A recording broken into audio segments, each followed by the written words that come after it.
Nous prenons nos Bibles, nous sommes dans Matthieu chapitre 24,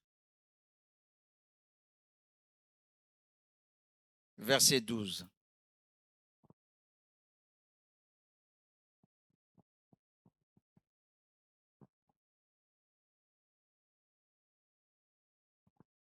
Papa Vicky, il y a des ventilateurs qui sont là, qui ne font rien, je ne sais pas pourquoi.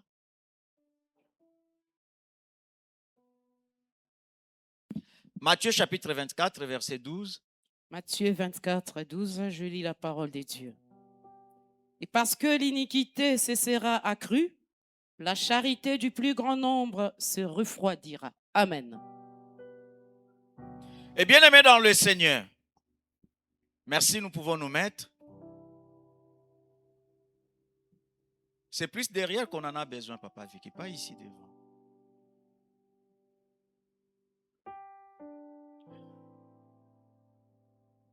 La Bible est en train de nous dire, et parce que l'iniquité se sera accrue. Nous sommes dans Matthieu 24. Le Seigneur est en train de donner les avertissements. Il est en train de dire aux disciples les choses qui arriveront par la suite. Et bien aimés dans le Seigneur, nous sommes avertis. Et quand le Seigneur parle, il sait de quoi il parle. Le Seigneur nous a avertis en disant que le mal dans ce temps de la fin va croître. Le mal va croître. Et bien aimé dans le Seigneur, l'iniquité. Quand on parle de l'iniquité, c'est-à-dire c'est comme si les gens qui avaient la loi commencent à vivre comme s'ils étaient sans loi.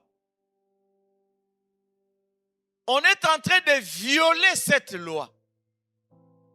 Je connais que ça c'est mal, mais je le fais quand même. Et bien aimé dans le Seigneur, Jésus a dit, voici le commandement nouveau que je vous donne. C'est que vous devez vous aimer les uns les autres. Et bien aimé, ça c'est un commandement que Dieu nous a donné. Dans tous les 10 commandements que le Seigneur a donné à son peuple, quand Jésus est venu, il a résumé à 2 commandements. Disant, tu aimeras l'Éternel ton Dieu de toute ta force, de toute ton âme, de toute ta pensée et ton prochain comme toi-même. Et ton prochain comme toi-même. Aimer son prochain comme soi-même. Et bien aimé dans le Seigneur, ce verset, quand je lis ce verset, je me pose toujours beaucoup de questions. C'est-à-dire, je ne peux pas aimer mon prochain plus que moi-même. Le Seigneur dit d'abord, tu aimeras ton prochain comme toi-même. Mais la question que je me pose, si moi-même, je ne m'aime pas, comment je vais aimer mon prochain? Tu ne t'aimes pas, mais comment tu vas aimer ton prochain? Toi-même, tu te détestes. Tu n'aimes pas ta taille, tu n'aimes pas ton nez, tu n'aimes pas tes yeux, tu n'aimes pas ce que tu es, mais comment tu vas aimer ton prochain?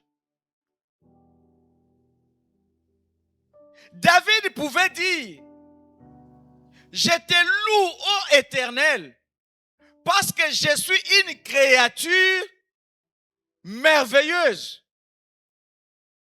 Est-ce que de toi-même, tu peux te dire que tu es une créature merveilleuse? Est-ce que tu as déjà dit ça à Dieu? Quand tu te regardes toi-même, est-ce que tu te plais à toi-même?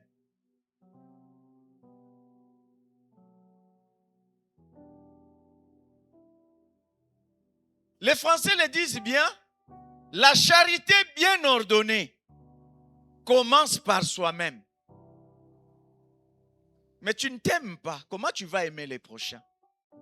Autrement, c'est l'envie.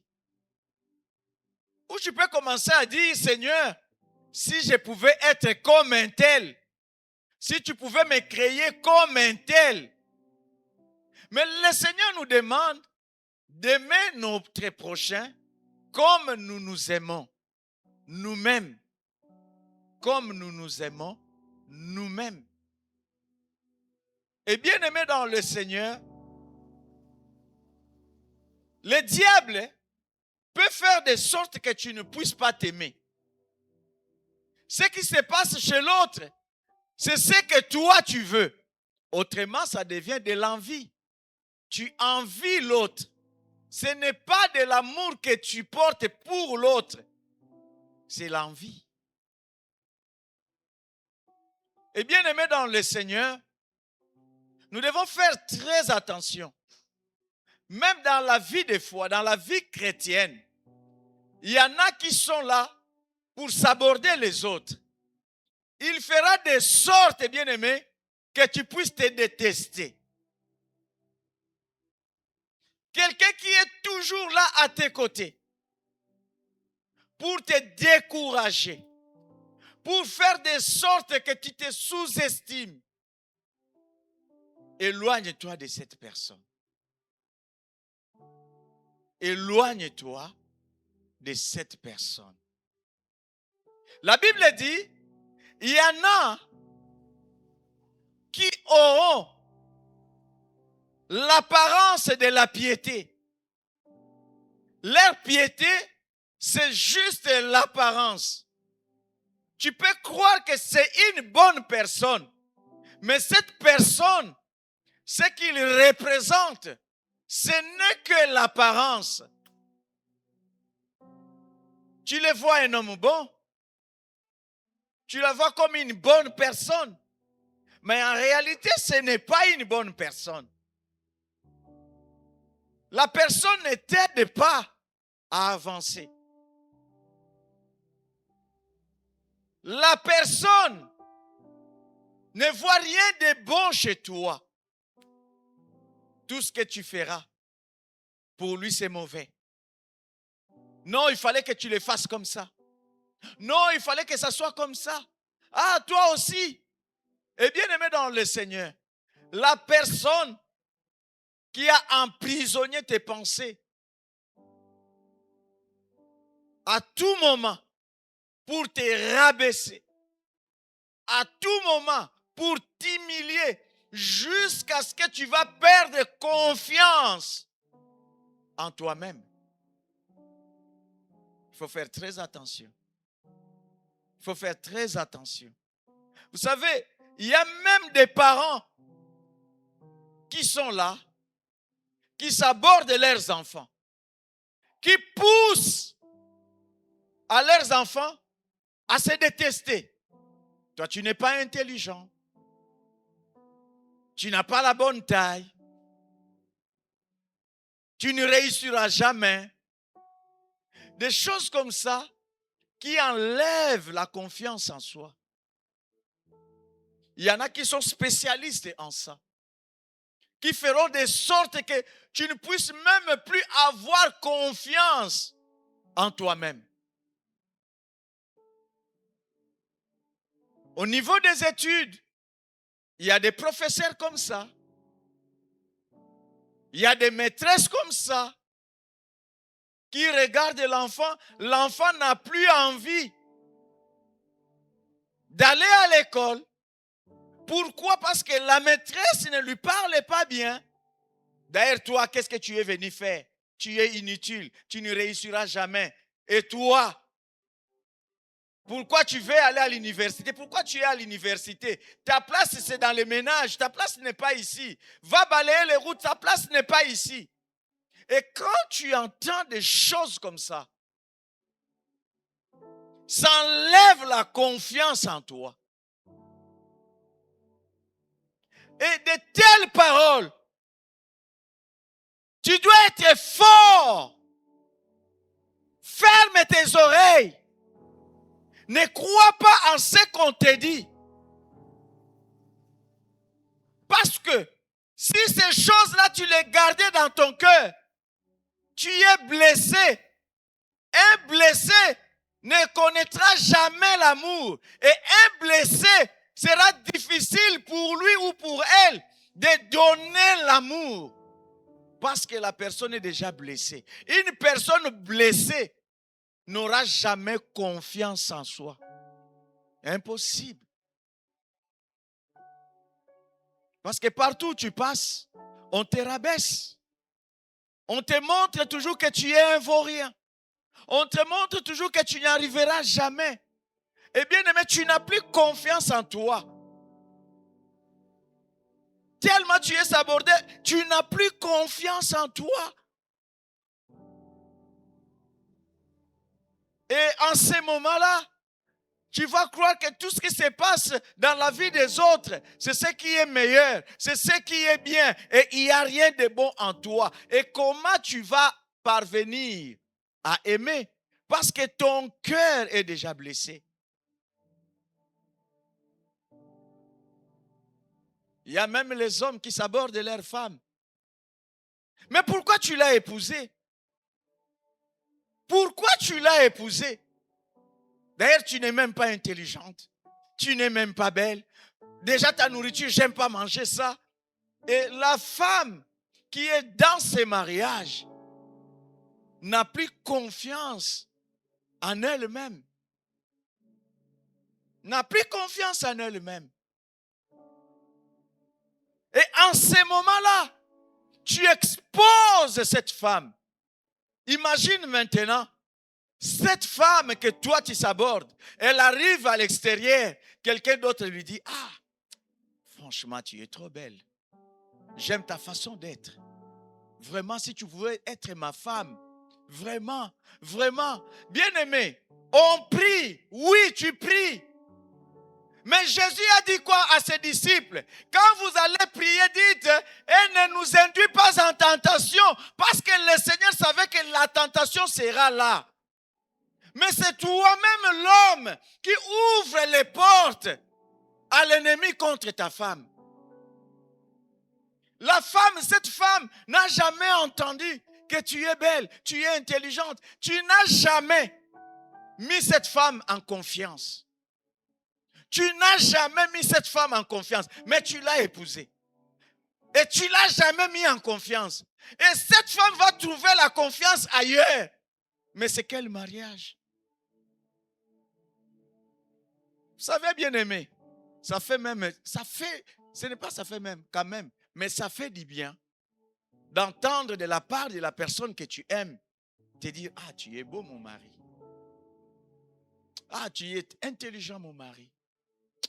Vraiment, tu prêches bien. Vraiment, tu fais des choses bien. Ça fait du bien. Seulement, ça fait du bien. Ah, ma femme, j'aime ta façon de préparer. Ah, vraiment, les repas là étaient bons. Mais toi, tu es toujours là. Ah, franchement, je regrette les repas de ma mère. Si tu pouvais être belle comme ma soeur. Mais bien aimé, pourquoi tu l'as épousée? Vous savez, il y a des gens spécialistes dans de telles choses. Papa, il faut être solide. Maman, il faut être solide. Hein, Papa Serge? Au début du ministère, il y avait toujours des gens qui étaient là. Tu ne sais pas prêcher. Est-ce que tu peux guérir les malades? Est-ce que, bien aimé dans le Seigneur. Mais quand tu entends des choses comme ça, il faut être solide. Il faut être solide. Ah, tu ne vois pas un tel prêche mieux que toi. Mais c'est sa grâce. Moi aussi, j'ai ma grâce. Tu vas me comparer avec Francis Tatou. Mais chacun a son ministère. Tu vas me comparer avec Pasteur Marcelo. Chacun a son ministère. Je me contente de la grâce que Dieu m'a fait. Et moi-même, je suis satisfait de ma façon de prêcher.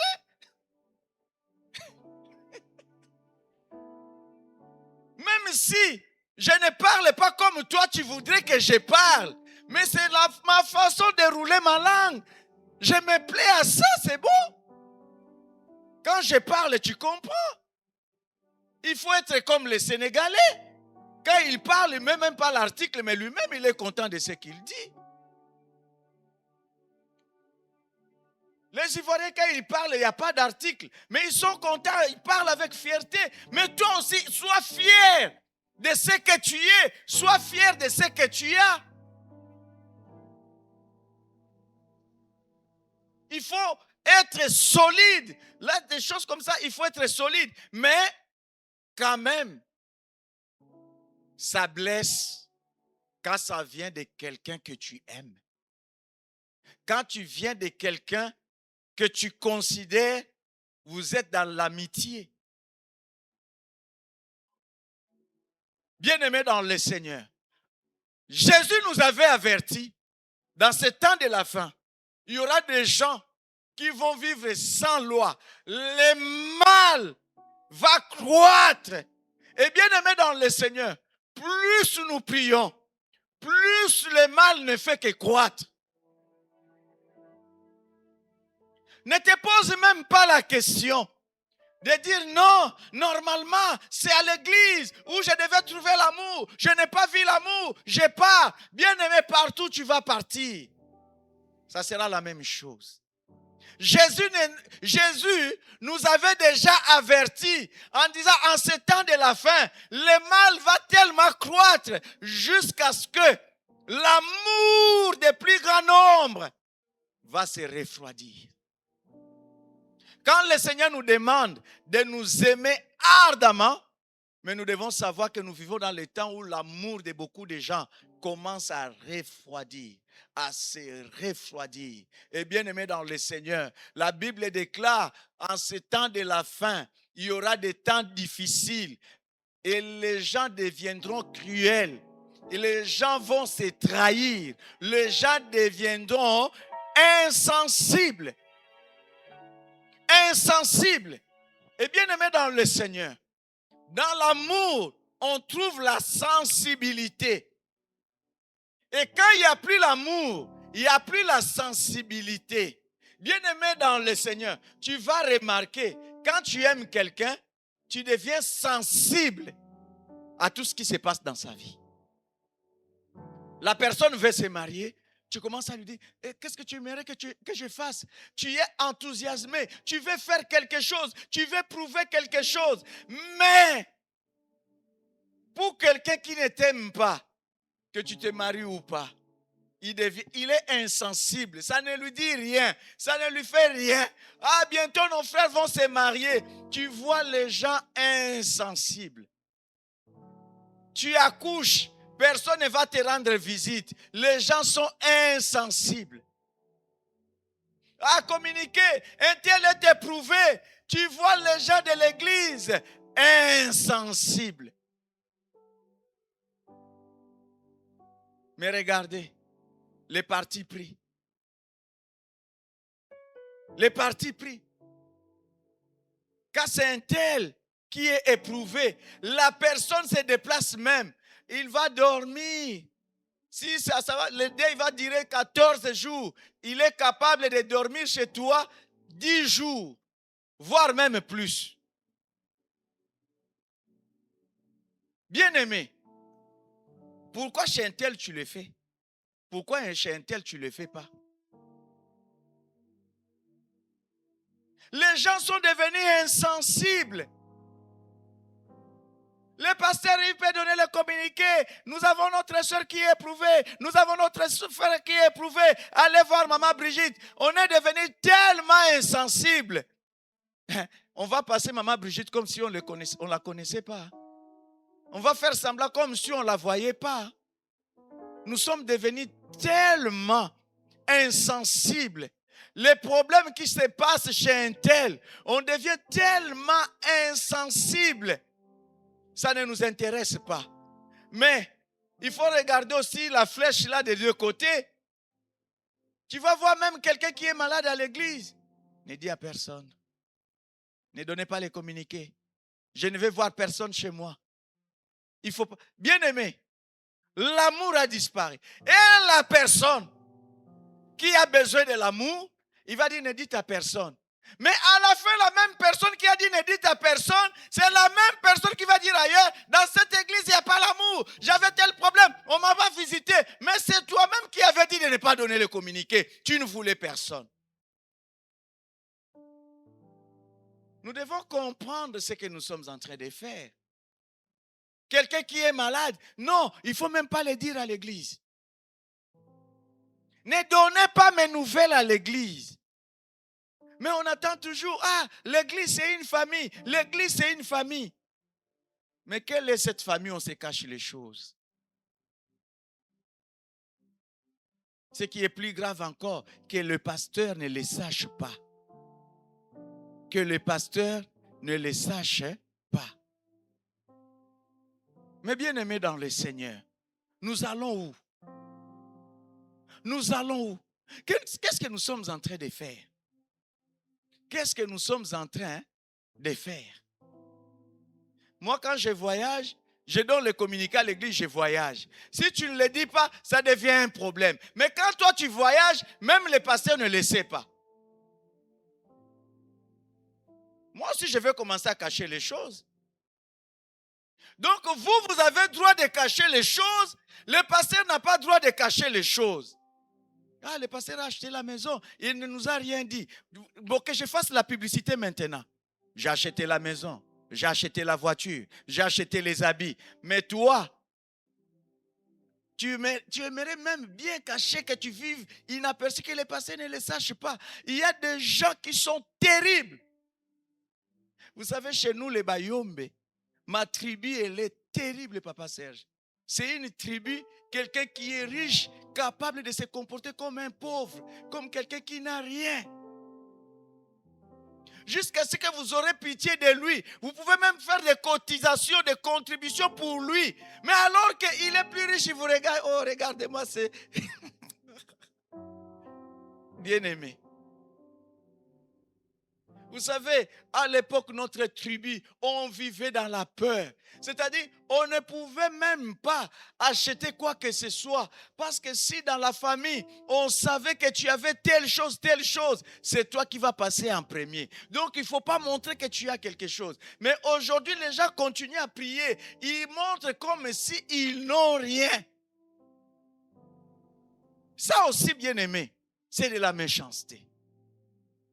C'est de la méchanceté. Bien aimé, dans les églises, les gens deviennent méchants. Quelqu'un qui va se comporter comme pauvre, comme quelqu'un qui n'a rien. Mais en Afrique, il a des maisons, il a des magasins, il a des élevages, il a des champs. Mais ici, il se comporte comme pauvre. Les gens ont pitié de lui. Ça, mon frère, ma soeur, c'est de la méchanceté. Je te dis la vérité. Les gens ont pitié de la personne. Et lui, il vous regarde, il dit, si vous saviez ce que j'avais. Bien aimé, une sœur habitait chez son oncle. Et bien aimé, son oncle tous les jours disait, je n'ai rien. Elle était sans papier. Son oncle disait, je n'ai rien. Depuis qu'elle était là, bien aimé, il mangeait tout le temps les pâtes. Tout le temps les pâtes. Tout le temps. L'oncle disait, je n'ai rien. Je ne peux pas t'aider. Je n'ai rien. Bien aimé, Dieu est Dieu. Un jour, elle est rentrée dans la chambre de son oncle pour faire le ménage. Bien aimé, ça c'est Dieu qui a soufflé. Vous savez, à l'époque, quand on a les comptes, il y a l'épargne, les comptes épargne, il y a les comptes courants. Bien aimé, l'oncle a consulté les soldes. Et les papiers étaient sur l'armoire. Le papier est tombé devant elle. Elle a regardé. Compte épargne. 25 000 euros. Compte courant. 800 euros. Mais oncle, tout le temps, il dit qu'il n'a rien. Bien-aimé dans le Seigneur. Il y a aussi des gens comme ça à l'église. Même si vous criez cotisation, offrande, la personne ne donne rien.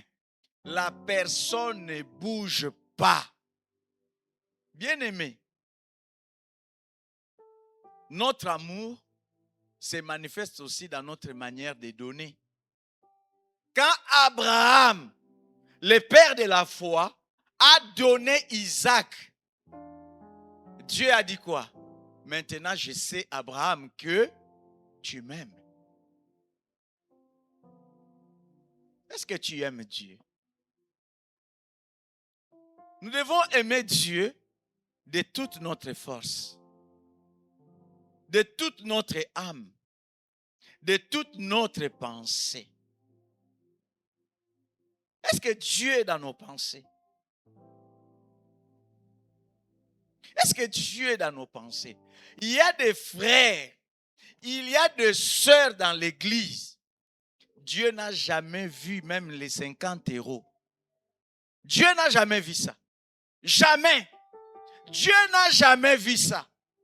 Les 50 € venant de sa part, Dieu n'a jamais vu ça. Bien sûr, quand nous donnons, ce n'est pas Dieu qui va descendre pour prendre. Oui.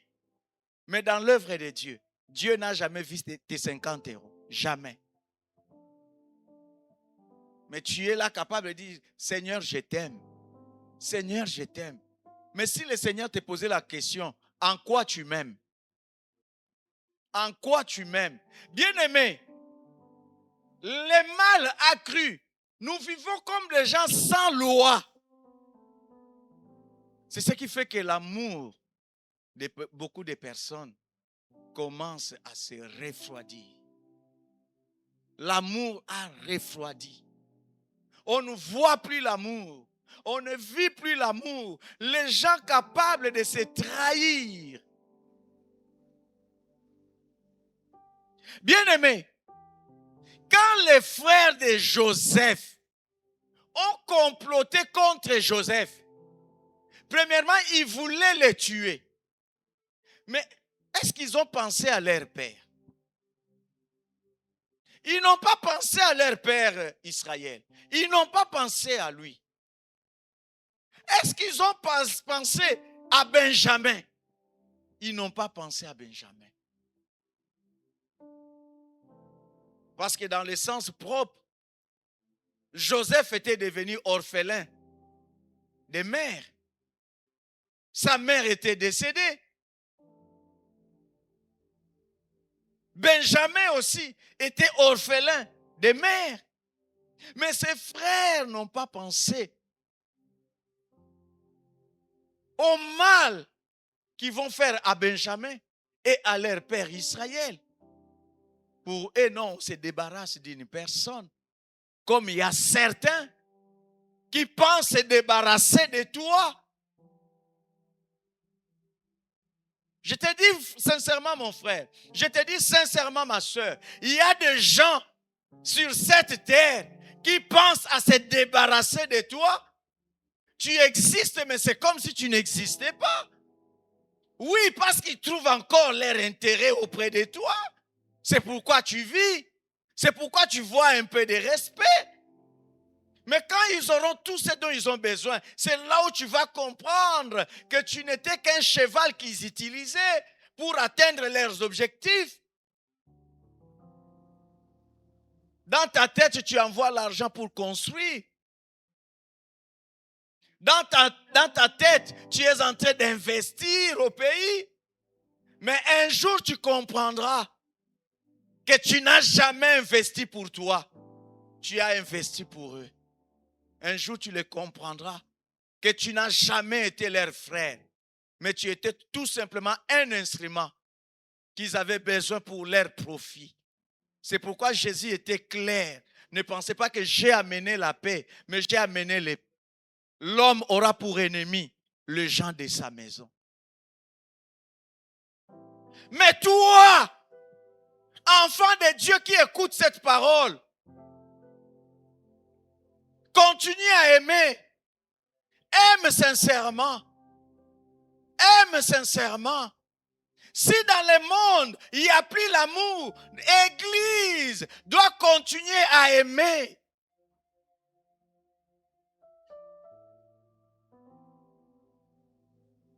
L'Église doit continuer à aimer. La Bible déclare, ne devez rien à personne, si ce n'est de vous aimer. Donc, la seule dette que moi, en tant qu'enfant de Dieu, dois avoir, c'est d'aimer mon prochain. C'est la seule dette. D'aimer mon prochain. C'est la seule dette. Parce que la Bible dit, ne devez rien à personne. Si ce n'est de vous aimer, la seule dette que j'ai, c'est d'aimer mon frère, d'aimer ma soeur. Mais combien de personnes, ils sont à l'église, ils ont des dettes, ils n'ont jamais payé. Ils n'ont jamais payé. Vous faites les tontines. Quand c'était ton tour, son tour, elle a bouffé. Mais quand c'est le tour des autres, elle disparaît. Et de telles personnes aiment toujours manger les premiers. Aiment toujours manger les premiers. Après, quand il va manger bas, il disparaît. Où est l'amour? Où est l'amour? Les gens, quand vous allez chez les Chinois, quand vous allez à Carrefour, vous payez vos courses cash. Cash. Mais un frère, une soeur, tu vas dire, bon, je vais payer à la fin du mois. Combien de fins du mois sont passées? Tu as déjà mangé les sakasaka.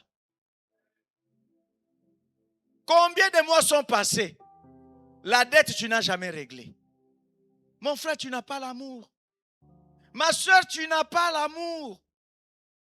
Ne devez rien à personne si ce n'est de vous aimer. Même quand tu prends le crédit à Cofidis, tu as peur des prélèvements chaque fin du mois. Il faut que tu mettes quelque chose parce que tu sais que Cofidis va passer. Mais pour ton frère, tu penses que 10 euros, ça va faire quoi? Seulement pour 10 euros que tu te pointes debout devant moi. Mais si vous êtes au nombre de 100, ça fait combien? Ça fait 1000 euros, non? Quand tu prenais, tu ne savais pas que ça représentait seulement 10 euros. Tu ne savais pas que ça représentait seulement 10 euros. Mais pour payer, pour 10 euros seulement. Mais oui, et toi aussi pour 10 euros seulement, tu veux que je te fasse crédit pour 10 euros seulement. Si on te dit comme ça, non, elle est méchante. Elle ne prête pas, elle est méchante. Mais parce que toi, quand tu empruntes, tu ne payes jamais. C'est toujours les autres qui sont mauvais. Toi, tu es bon.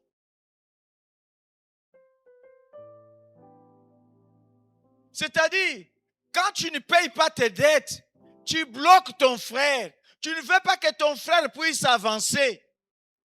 On a fait des travaux chez toi. Si tu appelais l'entreprise allait te facturer 10 000. Mais ton frère qui est venu, qui a fait les travaux chez toi, il t'a demandé seulement 2 000 au lieu de 10 000. Même les 2 000 là pour l'avoir. Les frères ont fui l'église. Ça devient des problèmes. Toi aussi, tu vas m'embêter. Mais si c'était une entreprise, frère, l'amour doit se manifester dans beaucoup de domaines. Des fois, notre manière d'agir, on se pose même la question, est-ce que c'est un frère ou c'est un païen? Nous ne devons pas être des gens qui vivent comme des gens qui vivent sans loi. On connaît la loi, mais on viole cette loi d'une manière expresse. Bien-aimés dans le Seigneur. Bien-aimés dans le Seigneur. La loi que Dieu nous a donnée, les commandements que Dieu nous a donnés, c'est d'abord l'aimer et aimer notre prochain comme nous-mêmes. Est-ce que nous manifestons cet amour? Est-ce que nous manifestons cet amour? Quand je vais chez Papa Félix pour qu'il me coiffe,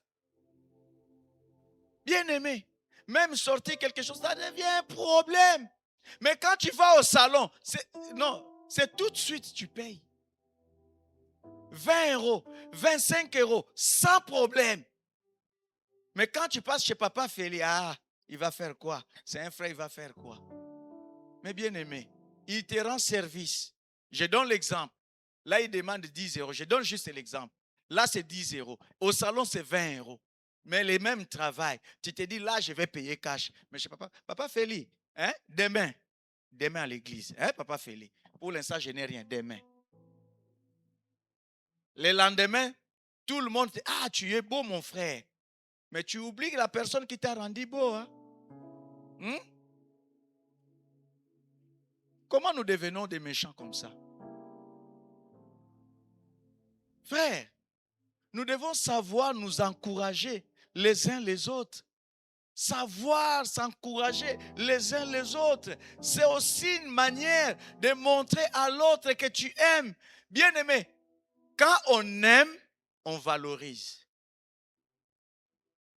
Est-ce que vous me comprenez? Quand on aime, on valorise. Et comment quelqu'un va te dire qu'il t'aime, il te dévalorise? Il n'y a pas l'amour, frère. Aimer, c'est valoriser. Hein?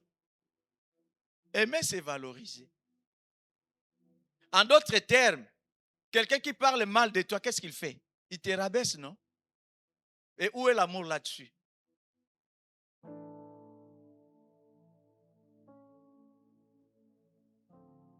Ah, notre pasteur, franchement, lui aussi peut s'appeler pasteur. Déjà toi-même, tu parles du mal de ton pasteur dehors. Même s'il prie pour toi, tu ne verras rien. Parce que Dieu est celui qui sonde les cœurs et les reins.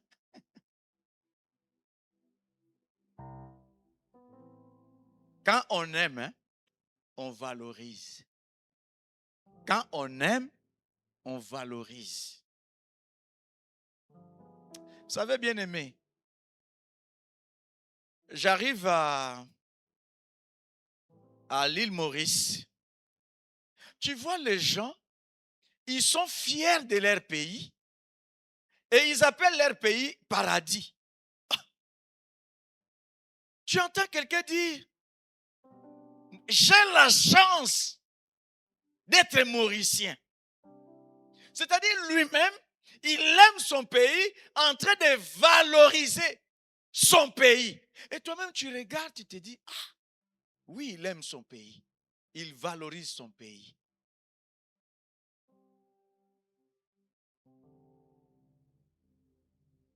C'est-à-dire quand on aime, on valorise. Quand on aime, on valorise. Et souvent on dit, hein, on comprend la valeur de la chose lorsqu'on la perd. C'est-à-dire si je pouvais valoriser la chose, mais quand tu avais la chose, tu ne pouvais pas la valoriser.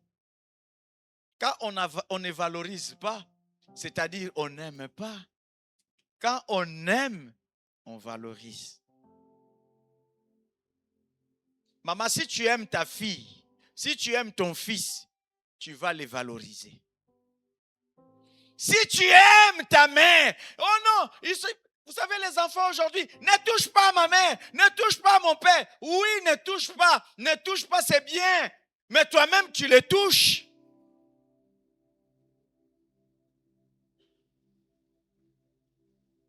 Tu aimes ta mère, comment tu la valorises? Tu aimes ton père, comment tu les valorises?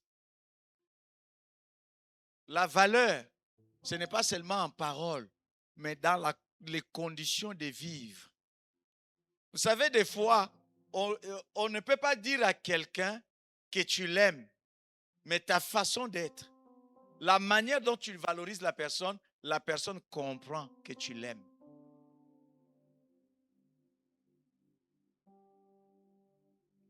Tu peux dire à quelqu'un, je t'aime mon frère, mais ta manière de vivre, ta façon d'être, montre que non, tu les rabaisses, tu ne les valorises pas. Ces passages, le Seigneur a averti les disciples. C'est pour que les disciples ne puissent pas perdre l'amour. Si pour le monde, l'amour va se refroidir, mais dans l'église, nous devons continuer à vivre dans cette chaleur de l'amour. Est-ce qu'il y a encore cette chaleur? Est-ce qu'il y a encore cette chaleur? Est-ce qu'il y a encore cette chaleur? Bien-aimés, tu pries à Peniel. Si je disais, est-ce que tu aimes Peniel? C'est un peu trop dur. Bon, je vais seulement dire, est-ce que tu valorises Peniel? Réponse dans ton cœur.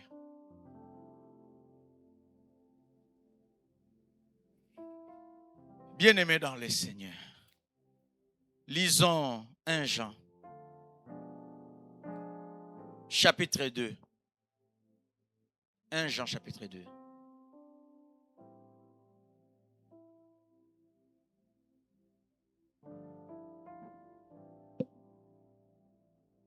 À partir du verset 7. 1 Jean 2, à partir du verset 7. Bien-aimés, ce n'est pas un commandement nouveau que je vous Bien-aimés, écris. ce n'est pas un commandement nouveau. Pourquoi ce n'est plus un commandement nouveau? Parce que Jésus, il parlait, il disait, je vous donne un nouveau commandement. Mais quand l'apôtre Jean va dire, il va dire, ce n'est plus un commandement nouveau. Parce que quand Jésus parlait, il disait, c'est un commandement nouveau. Quelque chose que nous connaissons, quelque chose que nous savons, n'est plus nouveau pour nous. Bien-aimés, l'amour ne peut plus être un commandement nouveau pour nous, enfants de Dieu, parce que nous connaissons ces commandements. L'apôtre Jean est en train de dire, ce n'est pas un commandement nouveau que je vous écris. Continue. Mais un commandement ancien Mais un commandement ancien, que vous avez eu dès le commencement. Dès le commencement, lorsque nous avons cru. Ce commandement ancien, c'est la parole que vous avez entendue. Toutefois, c'est un commandement nouveau que je vous écris, ce qui est vrai en lui et en vous, car le ténèbre se dissipe et la lumière véritable paraît déjà. Ce qui est nouveau pour nous, c'est quoi? C'est qu'en lui, les ténèbres dissipent et la lumière véritable paraît déjà. Il va expliquer maintenant. Écoutez maintenant ce que l'apôtre Jean est en train d'expliquer. Il dit quoi? Celui qui dit qu'il est dans la lumière et qui est son frère est encore dans les ténèbres. Celui qui dit qu'il est dans la lumière et qui est son frère est encore dans les ténèbres. Dans les ténèbres. Celui qui aime son frère demeure dans la lumière et aucune occasion de chute n'est en lui. Mais celui qui est son frère est dans les ténèbres, il marche dans les ténèbres et il ne sait où il va parce que les ténèbres ont aveuglé ses yeux. Amen. Amen. L'apôtre Jean est en train de dire ce que je vous écris, ce n'est pas un commandement nouveau. Parce que quand vous avez cru, vous connaissez déjà ce commandement, ce que Jésus avait dit, de vous aimer les uns et les autres. Maintenant, ce que je vais vous dire, ce qui est nouveau, c'est quoi? Nous devons savoir que lorsque nous aimons Jésus, quand nous acceptons Christ dans notre vie, nous passons de la mort à la vie et des ténèbres à la lumière. N'est-ce pas?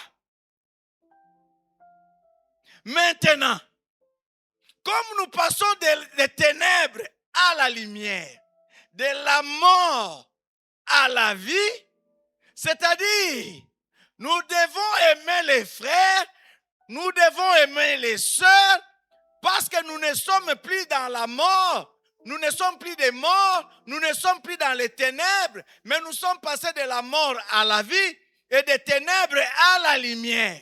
Qu'est-ce qui prouve que nous sommes des enfants de la lumière? Qu'est-ce qui prouve que nous avons la vie de Dieu en nous? Parce que nous aimons les frères. Parce qu'il y a l'amour en nous. L'apôtre Jean dit ceci. Si quelqu'un disait qu'il est dans la lumière, ou il est passé de la mort à la vie, et qu'il est encore son frère. C'est-à-dire la personne n'est pas passée de la mort à la vie. La personne est encore morte. Si tu dis que tu es vivant, tu n'aimes pas, tu es encore mort. Si tu disais que moi je suis enfant de la lumière, il n'y a plus de ténèbres en moi, mais si en toi il n'y a pas l'amour, tu es encore dans les ténèbres. Maintenant, comment tu vas dire que tu es vivant? Comment tu vas dire que tu es la lumière alors qu'en toi il n'y a pas l'amour? C'est-à-dire tu es encore mort. C'est-à-dire tu es encore dans les ténèbres. Et celui qui est dans les ténèbres ne voit pas les chemins. Il ne sait pas où il va. Il tâtonne. Même dans la journée, il peut trébucher. La Bible déclare, celui qui aime son frère demeure dans la lumière et aucune occasion de chute n'est en lui. C'est-à-dire, quand nous avons l'amour, on ne peut plus être une occasion de chute pour les autres. On ne peut plus être occasion de chute pour les autres. Mais combien de fois nous devenons les occasions de chute pour les autres? C'est-à-dire, quand on parle des occasions de chute, nous devenons des objets de scandale pour les autres. Ah, un tel m'a scandalisé. Oui, quand un tel te scandalise, c'est-à-dire la personne est devenue occasion de chute pour toi. C'est-à-dire à cause de toi, la personne a chuté.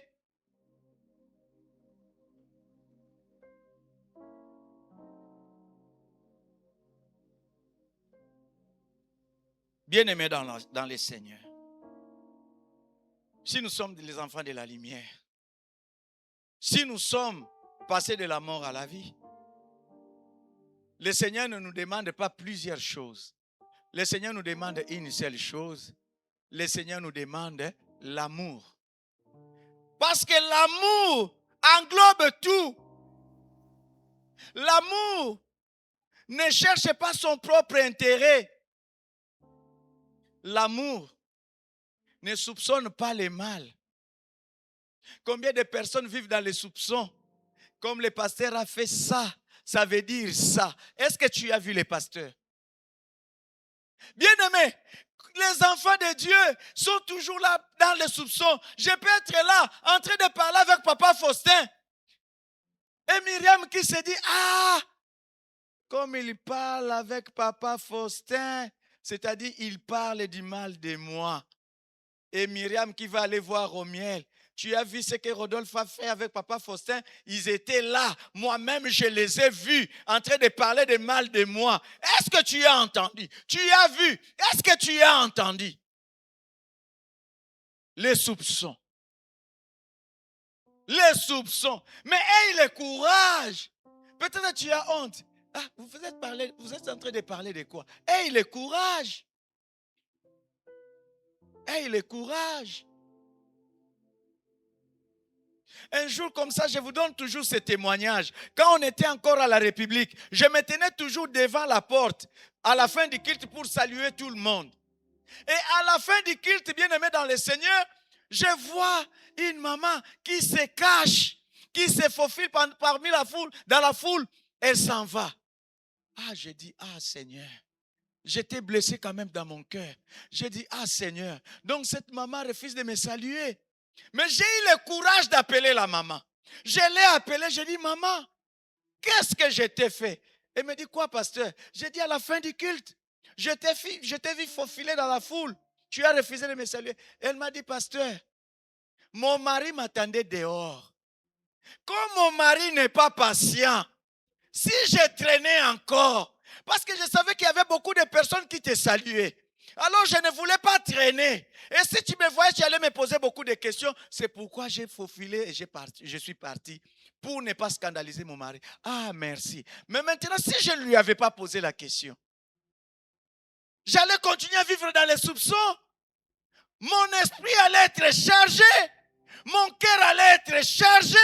Beaucoup de personnes vivent avec un esprit chargé, avec un cœur chargé à cause des soupçons. Sors des soupçons.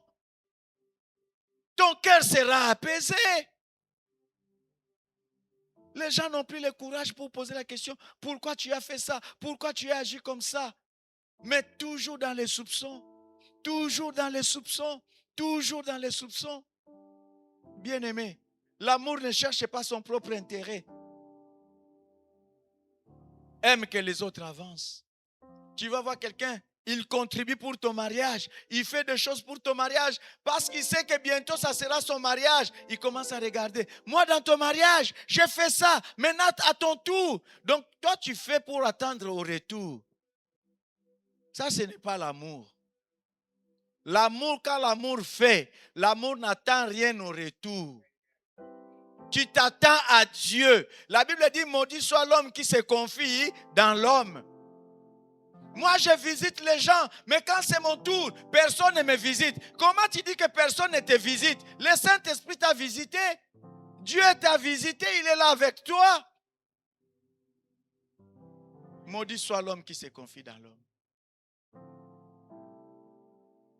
Bien-aimé, pour terminer, 1 Jean chapitre 3.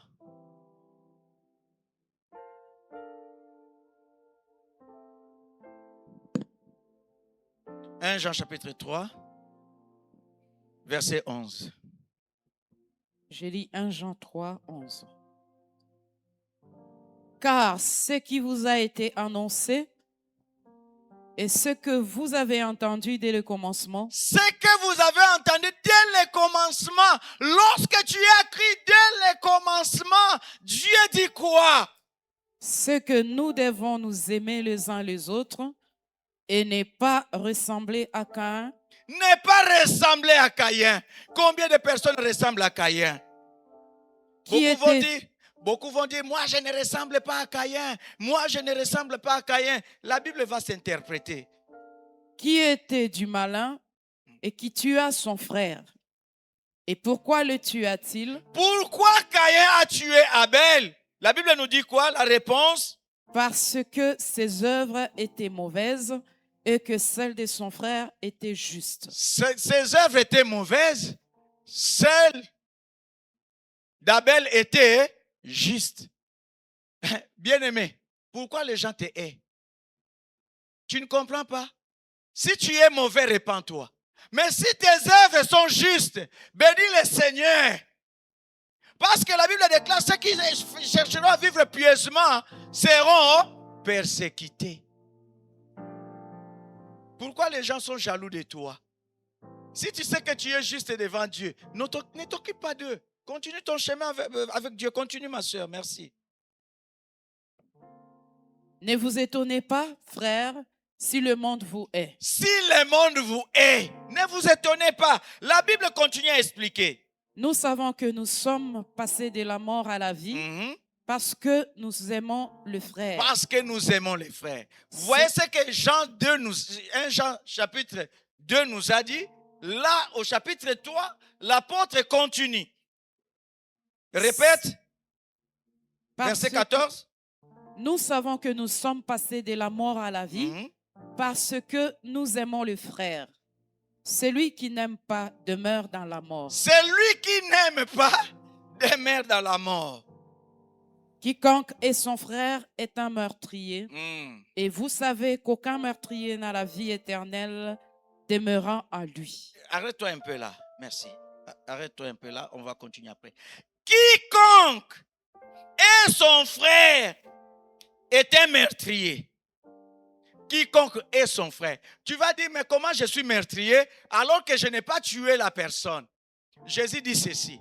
Et la personne qui a commis l'acte de l'impudicité et la personne qui avait juste les pensées, les deux, on passait déjà dans l'acte. Tu n'as pas tué avec le couteau, mais si tu gardais la haine, c'est comme si tu as déjà tué la personne. Parce que une personne que tu es, c'est comme si la personne n'existait plus pour toi. Pour toi, c'est comme si la personne est déjà morte. Et bien aimé, j'ai essayé de regarder. La haine. Le dictionnaire nous dit quoi? La haine, c'est le sentiment violent qui pousse à vouloir du mal à quelqu'un et à se réjouir du mal qui lui arrive. Quand le mal arrive à quelqu'un, tu te réjouis. Je donne l'exemple. De l'autre côté, il y a des fanatiques de Messi dans le football. De l'autre côté, il y a des fanatiques de Ronaldo. Quand Ronaldo marque, les fanatiques de Messi sont comment? Sont tristes. Ils ont la colère, la haine. Pourquoi? Parce que leur rival progresse. Quand Messi a marqué, on disait, ah, match c'est fini. Il n'y a plus rien à dire, c'est Messi qui est en haut. Vous voyez cette jalousie, cette rivalité. C'est ce que les chrétiens représentent aujourd'hui. Quand le mal arrive à quelqu'un, bien fait. Vous savez, le jour où mon père est décédé,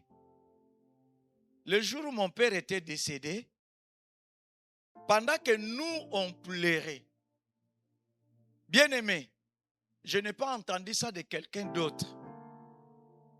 J'ai vu un ami, on était dans la même avenue, il a crié, Toko Kanye! C'est-à-dire, on est devenu pareil. Moi, je perds mon père. Je suis en train de pleurer mon père. Lui, il dit, ah, égalité. Pourquoi il dit égalité? Lui, son père est vivant. Sa mère est encore vivante. Parce que en Afrique, quand tu perds ton père, c'est comme si vous avez tout perdu dans la famille. C'est lui qui a mené tout. En Afrique, il n'y a pas l'assurance, il n'y a rien. Si le père part, c'est-à-dire, il part avec tout. Vous voyez, la haine, là où la haine peut amener quelqu'un.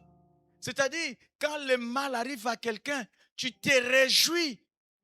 Tu es content. Il fallait que le mal lui arrive. Vous savez, aujourd'hui, les enfants de Dieu sont devenus cruels. Nous sommes devenus cruels, mes bien-aimés. Ça, c'est la vérité. Nous prions dans Péniel. Mais quand le mal va arriver à l'église, les doigts de Dieu, Péniel se réjouit. Alléluia! Bien fait! Le Seigneur vous a frappé. Quand nous sommes encore dans ces choses, quand nous serons encore dans ces choses, il n'y a pas la vie en nous. Il n'y a pas la vie en nous. Nous sommes morts et nous sommes dans les ténèbres. La Bible nous demande d'aimer les frères. D'aimer les frères. La Bible nous dit d'aimer les frères.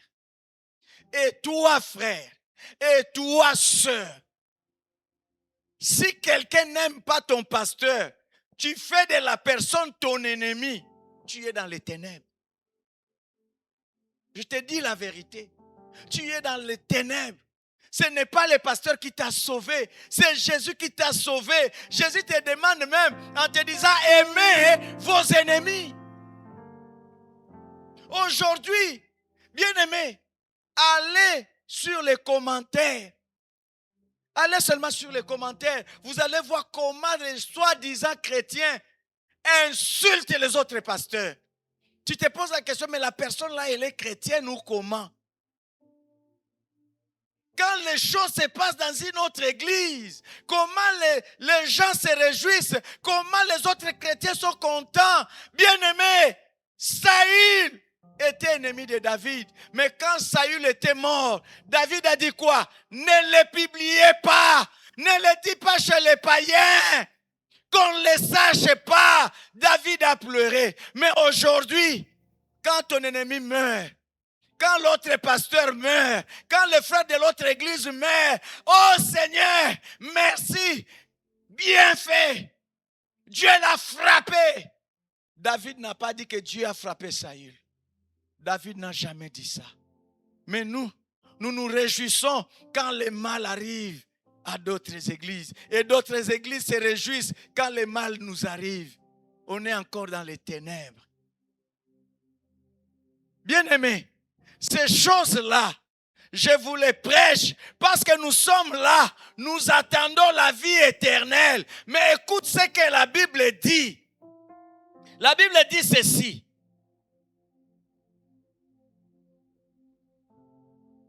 Verset 15. Quiconque est son frère est un meurtrier.